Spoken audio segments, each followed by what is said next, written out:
आपने जैसे कहा कि वाणी, जैसे कि आपकी वाणी, साधुओं की वाणी ये नहीं होनी चाहिए और साधु को हक नहीं है भाला रखने का, तो सर क्या हम कब तक पालघर जैसे हत्याकांडों को देखते रहेंगे जहां एक साधु मरमरता बिल्कुल इस तरीके से मार दिया जाता है, उसकी हत्या हो जाती है? तो सर आप भी अगर सेल्फ डिफेंस सीखेंगे तो भाला या बंदूक आपको भी चलानी पड़ेगी। किसी मुसलमान को देखा आपने भाला रखे हुए या चाकू रखे हुए? हम भी सेल्फ डिफेंस करते हैं। भाले की इजाजत जो है ये फूंक मार के करते हैं, हथियार थोड़ा रखते हैं। उन्होंने अभी कहा कि जो संत जो हैं, जो अपना शस्त्र को साथ में रखते हैं, जो त्रिशूल रखते हैं, भाला रखते हैं, वो गुंडे हैं। जो परशुराम जी थे जिन्होंने क्षत्रिय कुल का नाश कर दिया, जो द्रोणाचार्य जी थे जिन्होंने पांडवों और कौरवों को एक तरीके से शिक्षा दी, वो सब गुंडे थे आपकी नजर में? हर साधु संत अपने आप में ऐसी बात कहना चाहता है टीवी पे कि मेरा चेहरा चमक जाए और मैं बच जाऊं, पिछले जो पाप हैं वो धुल जाए कहीं। रही बात चेहरा चमकाने की, भगवान ने मेरा चेहरा इतना चमका रखा है कि आप जैसों को 100 जन्म लग जाएंगे उन चेहरा चमकाने में। तो आज की इस वीडियो में ऑडियंस ने मौलाना साजिद रशीदी को डिबेट में बहुत अच्छे से धोया है, क्योंकि मौलाना साजिद रशीदी हिंदू धर्म पर सवाल उठा रहा था और कह रहा था कि हिंदू धर्म के पंडित पुरोहित लोगों को नफरत सिखाते हैं। और इसी के साथ इसका कहना था कि मोदी जी जब से आए हैं देश में हिंदू मुसलमान बढ़ गया और मुसलमानों को सताया जा रहा है। तो इसी बात पर जब ऑडियंस ने इस वीडियो में धोना शुरू किया तो इसके बाद ये डिबेट में बौखला गया और चिल्लाने लगा। तो इसी बात पर ऑडियंस ने अच्छे से धोया। तो भाई क्या हुआ आप खुद से ही देखिए आगे। आजादी के बाद से सबसे ज्यादा शोषण उन लोगों का हुआ है जिन्होंने ज्यादा सहा है, और वो है हिंदू, वो है सनातनी। और सनातनी अगर आज अपनी मांग कर रहा है, देखिए मैं बीच में फिर नहीं सर, ऐसा 2 मिनट। पढ़े लिखे आदमी है सर, आप पढ़े लिखे आदमी, मैं जिम्मेदार पढ़े लिखा हूं तो मैं अपने मतलब की बात नहीं कर सकता। तो उनको तर्क तो उनको पूरा होने दीजिए। आपने भी 2.5 मिनट बोला, उनको 40 सेकंड में रोक देते। नफरत ना फैलाएं। देवकीनंदन जी, देखो मैं ये कह रहा हूं, ये अभी हमसे कह रहे थे साधुओं को प्रेम मोहब्बत बांटनी चाहिए।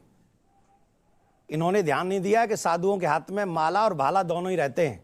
जब तक कोई प्यार की भाषा समझता है हम लोग समझाएं, और हमेशा जब हम कथा प्रारंभ करते हैं, विश्व शांति की चर्चा करते हैं, और ये हमारा सनातन धर्म है, सर्वे भवन्तु सुखिनः, हम सबसे प्यार की बात करते हैं। लेकिन जब हमको ये दिखने लगे कि हमारे आने वाली पीढ़ी खतरे में है, हमारे आने वाले पीढ़ी के लिए प्रॉब्लम क्रिएट होने वाली है सामने, तो फिर भी अगर साधु चुप बैठा रहे और साधु समाज के लिए खड़ा ना हो, अपने देश के लिए खड़ा ना हो, सर भाला चला देगा साधु? देखिए सर, आप भालो सर, आप जिम्मेदार आदमी हैं, आप बहुत पढ़े लिखे आदमी हैं सर, बड़ी कदर करता हूं मैं आपकी। वो अपनी बात को 30 सेकंड रख ले। ये क्या बात हुई यार? मैंने भाला चला देगा आदमी यार?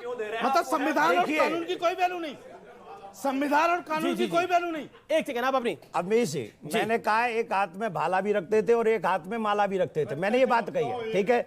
अभी मेरे हाथ में तो देखिए, मेरे हाथ में तो सिर्फ अभी माला है, भाला, ठीक है। सुनिए, नहीं, आप गलत कह रहे हैं, आप गलत कह रहे हैं। हमारे सब देखिए, जब ये भूल जाते कि हमारे हनुमान जी के हाथ में, हमारे देवी जी के हाथ में सब कुछ है, और ये हम लोग अपने देवी देवताओं को मानने वाले लोग हैं, उनकी पूजा करने वाले लोग हैं। मैं सिर्फ इतना कह रहा हूं कि अगर मैं सनातन धर्मगुरु हूं, मैं मुसलमान भाइयों का धर्मगुरु नहीं हूं, उनके धर्मगुरु ये हैं, ये उनकी बात करेंगे, मैं अपने लोगों की चर्चा करूंगा, और मुझे मेरे बच्चों को बचाने का पूरा राइट है। मैं वो बात कहूंगा जिससे मेरा वंश, मेरा आने वाली पीढ़ी और मेरी संस्कृति बची रहे। रशीदी साहब कुछ कहना चाह रहे हैं, बड़े दिनों से, बड़ी देर बाद आ रहे हैं, फिर ऑडियंस के पास जा रहा हूं, सवाल आ रहे हैं कई सारे। देखिए जी, देवकीनंदन ठाकुर जी की उम्र करीब मेरे हिसाब से 40 से ऊपर ही होगी। नहीं, 45 है। कोई 45 है। उम्र बता रहा है तो पॉइंट पे आ जाओ भाई, उनका क्या है वो बता देंगे। सुनो, ये जोक का मैदान नहीं है, यहाँ कॉमेडी नहीं हो रही है,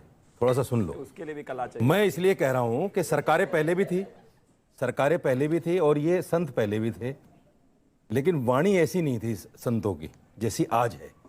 ये सोचने की बात है। और ये क्यों है, और ये क्यों? सर एक मिनट संतों की स्वतंत्रता पर मौलाना को अपनी बात को रख ले। सर मैं बात करूं, मैं बीच में बोल रहा हूं। और ये क्यों है इसका जवाब दे देता हूं। जी। ये इसलिए है कि हर साधु संत अपने आप में ऐसी बात कहना चाहता है टीवी पे कि मेरा चेहरा चमक जाए और मैं बच जाऊं, पिछले जो पाप हैं वो धुल जाएं कहीं वॉशिंग मशीन में आकर।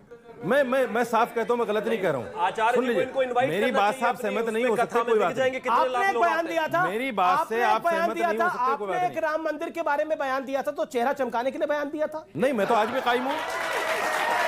सुनिए, आपने पीछे एक बयान दिया था आपने एक और पीछे बयान दिया था जिसके ऊपर काफी सारा बवाल मचा, क्या चेहरा चमकाने के लिए दिया मैं था? उस पर कायम हूं आज भी। मेरे खिलाफ एफआईआर हो तो गई, चेहरे चमकाने के लिए दिया मेरे था? खिलाफ 2 एफआईआर हो गई, एक सहारनपुर में हो गई राम मंदिर को लेकर, एक सोमनाथ को लेकर गुजरात में हो गई। मैं कायम हूं उस पर आज। और मैं तो डरता भी नहीं हूं मतलब FIR से। अभी ये राम मंदिर बन गया है, मैं लेकिन FIR से 100 और साल जेल बाद जाने कुछ से और भी डरता हो नहीं हूं। सकता है, मैं अपनी 50 बात साल फिर बाद कुछ और भी कहूंगा, हो सकता है। और डंडे की चोट कहूंगा। मेरा जवाब सुन ले। 2014 से पहले मोदी सरकार नहीं थी, देवकी नंदन ने तब भी विशाल जन सैलाब को इकट्ठा किया था अपनी सनातन परंपरा को जिंदा रखने के लिए। 2017 से पहले योगी सरकार नहीं थी, जब कुंभ का आयोजन हमारे माननीय उस समय मुख्यमंत्री अखिलेश यादव जी थे। मैं अपने कथा पंडाल से लेकर संगम तट तक 1 लाख लोगों को लेकर गया था राम मंदिर के निर्माण के लिए, और सुप्रीम कोर्ट को अर्जी देने के लिए गया था। तब मैं टीवी पे अपना चेहरा चमकाने गया था, तब तो योगी सरकार नहीं थी, तब तो मोदी सरकार नहीं थी। रही बात चेहरा चमकाने की, भगवान ने मेरा चेहरा इतना चमका रखा है कि आप जैसों को 100 जन्म लग जाएंगे उन चेहरा चमकाने में। मेरा सर आपने जैसे कहा कि वाणी, जैसे कि आपकी वाणी साधुओं की वाणी ये नहीं होनी चाहिए और साधु को हक नहीं है भाला रखने का, तो सर क्या हम कब तक पालघर जैसे हत्याकांडों को देखते रहेंगे जहां एक साधु मरमरता बिल्कुल इस तरीके से मार दिया जाता है, उसकी हत्या हो जाती है? तो सर आप भी अगर सेल्फ डिफेंस सीखेंगे तो भाला या बंदूक आपको भी चलानी पड़ेगी। जी, किसी मुसलमान को देखा आपने भाला रखे हुए या चाकू रखे हुए? हम भी सेल्फ डिफेंस करते हैं। रखा है किसी को? ये देश का संविधान जिसकी इजाजत देता है वो रखे। भाले की इजाजत नहीं है। भाले की इजाजत नहीं जो है ये फूंक मार के करते हैं, हथियार थोड़ा रखते हैं। जी जी, अगला सवाल बोलिए। इस तरफ से क्या सवाल है? खड़ो सर मेरा सवाल उन सर से है।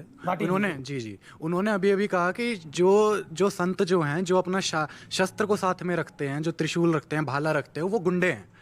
तो जो पांडवों और कौरवों को, जो परशुराम जी का नाम लो साथ में, जो परशुराम जी थे जिन्होंने क्षत्रिय कुल का नाश कर दिया, जो द्रोणाचार्य जी थे जिन्होंने पांडवों और कौरवों को एक तरीके से शिक्षा दी, वो सब गुंडे थे आपकी नजर में? नहीं, एक तो आपने मेरे शब्दों में फेर कर दिया। नहीं कर दिया आपने। त्रिशूल का तो नाम ही नहीं आया था। अरे त्रिशूल का तो नाम ही नहीं आया था, फरसा न फरसे का आया। अरे भाला और फरसा सब शस्त्र ही हैं। जवाब दे रहा हूं आपकी बात का। मैंने केवल ये कहा, सुनो मेरी बात, साधु और असाधु की पहचान उसकी वाणी, उसका कर्म, उसके आचरण, उसके चरित्र से ही होती है। व्यवस्था टाइम वेस्ट से नहीं होती। नहीं वेस्ट से नहीं होती। अब आप बीच में बोल रहे हैं, समय और अब आप बीच में बोल रहे हैं। देखिए, कई बार चोर भी पुलिस की वर्दी पहन के आ जाते हैं चोरी करने, तो उनके कर्म से होती है। मूंड मुड़ाए हर मिले तो हर कोई ले मुड़ाए, बार बार के मूंड ने भेड़ ना बैकुट जाए। जो व्यक्ति हिंसा की बात करता हो, नफरत की बात करता हो, उसे मैं साधु मानने को तैयार नहीं हूं। कोई बुरा मानता हो मान जाए। गुड। कितनी बार साधु वो है जो कबीरदास क्या करते थे, कपड़ा बुनते थे। जी, देखिए साधुओं पर ये बहस नहीं है, चर्चा नहीं है।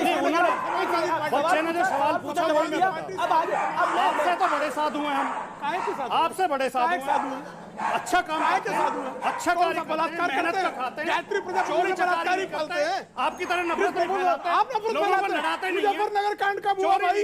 इनके कार्यकाल में हुआ। सुप्रीम कोर्ट ने ये कहा। आपकी पार्टी थी, आपकी सरकार थी मुजफ्फरनगर दंगों में। क्या हुआ था? मुजफ्फरनगर दंगों में क्या हुआ था? मुजफ्फरनगर दंगों में क्या हुआ था? लीपापोती मत करो, गलत कह रहे हैं।